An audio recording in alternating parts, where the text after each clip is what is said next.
There's another theory, like, I don't know if you remember back from, I don't know, 5th or 6th grade science. It's called entrainment.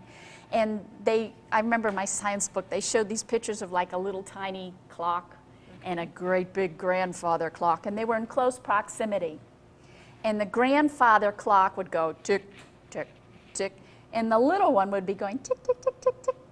And after a certain amount of time, the larger vibration would overtake, or the word they use is entrain, the smaller one, so that the little clock shortly would be going tick, tick, tick. And if you had a whole store of clocks, they're all going to tick together. Right. And when you think about it, it's an illusion that we're really a physical body and that we're 99% space when you examine a molecule. Right. So if we're 99 space and we're really just energy moving around, a vibration can have a significant impact. Right, right. And it can be either good or bad. There's another scientist who was about the time of one of the world wars in France. His name was Gavrand.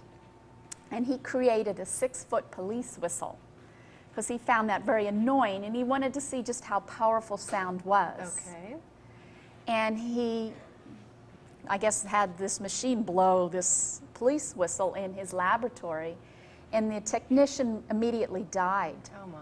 And upon autopsy, every one of his organs was pure jelly. My God. So you can see why in history these different ancient societies have hidden this information, because it's very, very powerful. And you mentioned something interesting also in our former conversation about the Catholic Church. Tell us, that's all I'm going to say. You tell us about their approach to music. Okay, well, my understanding was that, and again, I've read this, I can't verify that it's true, I have read it, but that in the Middle Ages, we did not use our tonal system, meaning people in general. We did not go bum, bum, bum, bum, bum, bum, bum. You know, we used different amounts of frequencies between the notes. Like, let's say that, you know, there's a sine wave, sound wave, and there's, let's say, 22, 23 to 35, in between what we call a half note. There would be many different patterns that, you know, maybe it's 5 or 10 or 30 or 15. It didn't have to be the system that we've chosen today. And they had many different scales. And they modeled their music actually off the ancient Hindis and the Indians that whose music developed after the Chinese. And what they would do is they would pick a series of patterns and pitches that would give you an emotional feeling, like you can hum a happy song and become happy, kind of a thing. And they would, all their songs were about God, so they would pick an emotional feeling about an attribute of God, let's say joy, or love, or devotion, or kindness, or whatever. And then they would do that over and over and over again, and thinking that it's a vibration, that it's like your bucket. And with each time they do the tone, they drop in a bucket of that emotion or that energy until you fill up. Whereas in our tonal system, we go all over the place. You know, we go to this feeling and that feeling, and you modulate keys, and it's very diverse. But they were very focused and concentrated. And so they would have these different scales that were very sacred. They were patterns of the divine. They were attributes of the divine that people would use to become more as a whole, more God-kind than mankind. Right. And my understanding was that they had some of the tonal patterns that they took off the market and they used themselves, like in their high masses and their bells. Okay. And they used them because they perceived they were very holy. Okay. And it's interesting because I read a book by Dr. Leonard Horowitz and Dr. Joseph Pullio that used the ancient art of gematria. And the ancient art of gematria is a system of numbers that converts into letters so that you can take any written material and make it into math or any mathematical formula and turn it into writing. And it only worked on the ancient languages, such as the Sanskrit or ancient Hebrew, something like that.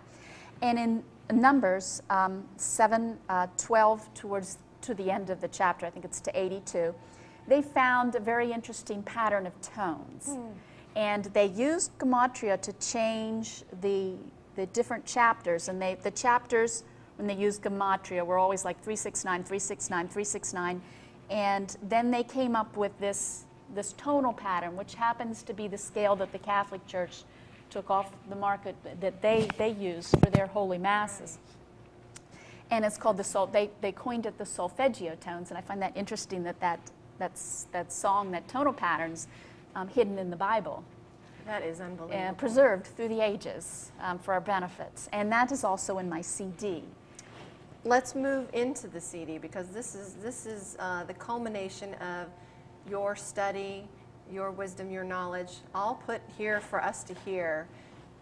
Tell us about its formulation, and do you literally include some of these mathematical equations and decipherings in the music itself?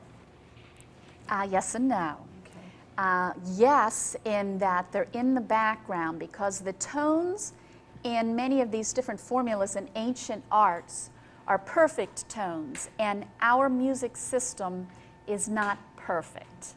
And I have to go back into history, and then I'll continue with your question.